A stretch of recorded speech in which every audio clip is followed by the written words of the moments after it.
नरेंद्र मोदी ने यही 3 बातें कही, किस तरीके से सौराष्ट्र में संघ का काम संभालते थे, चुनाव लड़ने के लिए राजकोट गए थे और अब मध्य गुजरात यानी वडोदरा, गुजरात का सांस्कृतिक शहर।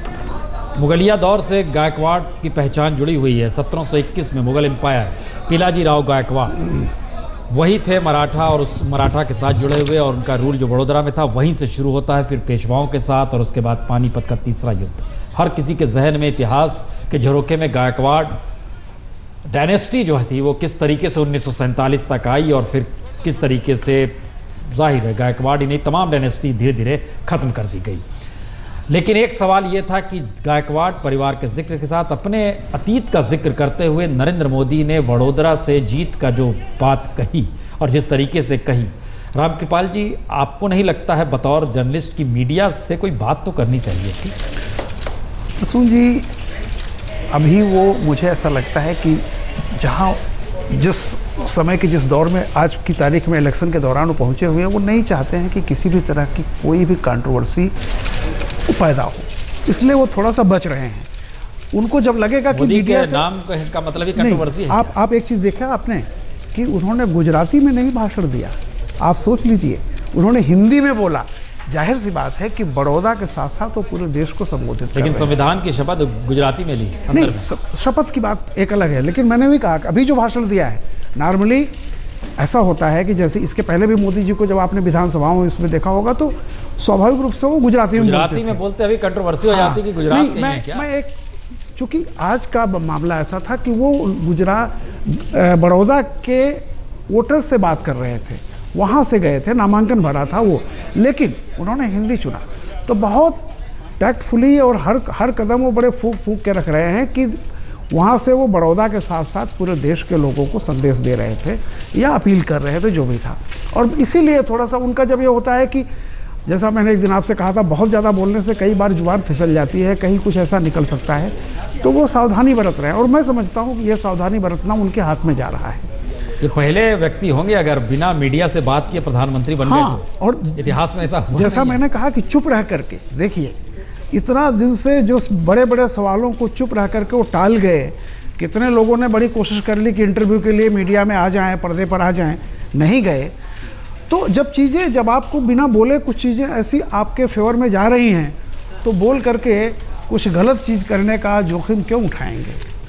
बोलेंगे, लेकिन मैंने कहा कि वो वक्त आएगा। लेकिन अभी तक तो जब सारी चीज़ें, सारा माहौल आपके फेवर में है, सारी चीज़ें, स्थितियाँ आपके अनुकूल हैं, तो अनावश्यक बयान दे करके मुझे लगता है कि उससे बचना चाहते हैं, और एक ठीक भी अच्छी स्ट्रेटजी है। नामांकन वडोदरा में दाखिल कर दिया है नरेंद्र मोदी ने।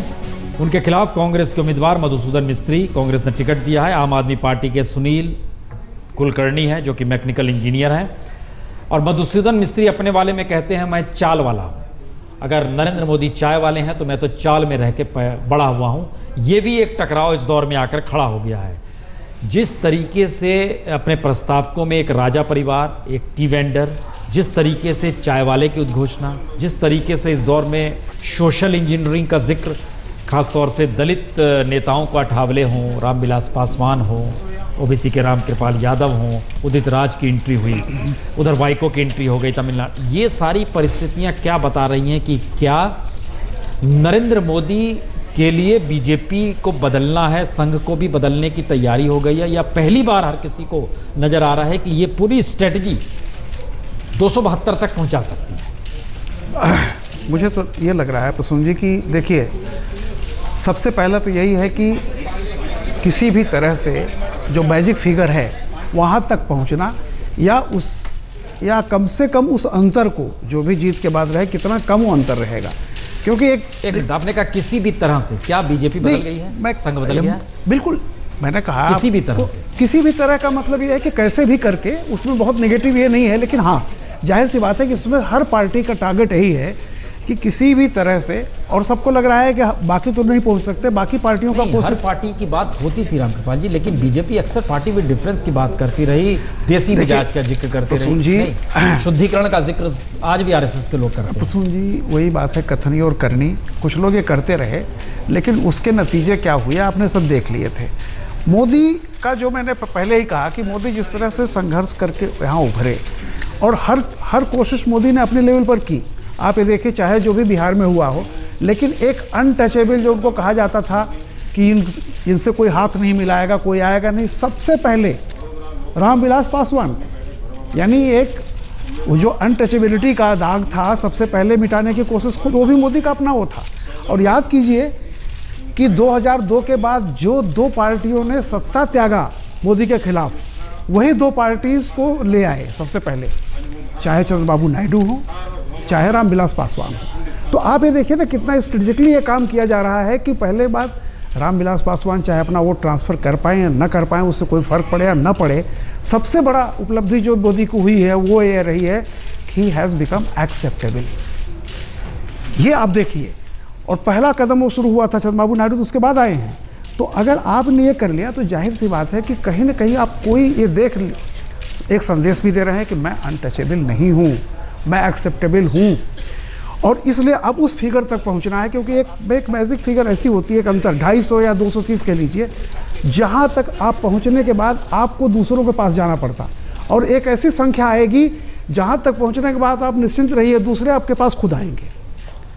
तो अभी कोशिश ये हो रही है कि उस संख्या तक पहुँचो जहाँ आपको दूसरे के दरवाजे नहीं जाना पड़े, दूसरे खुद आपके पास चल के आएँ।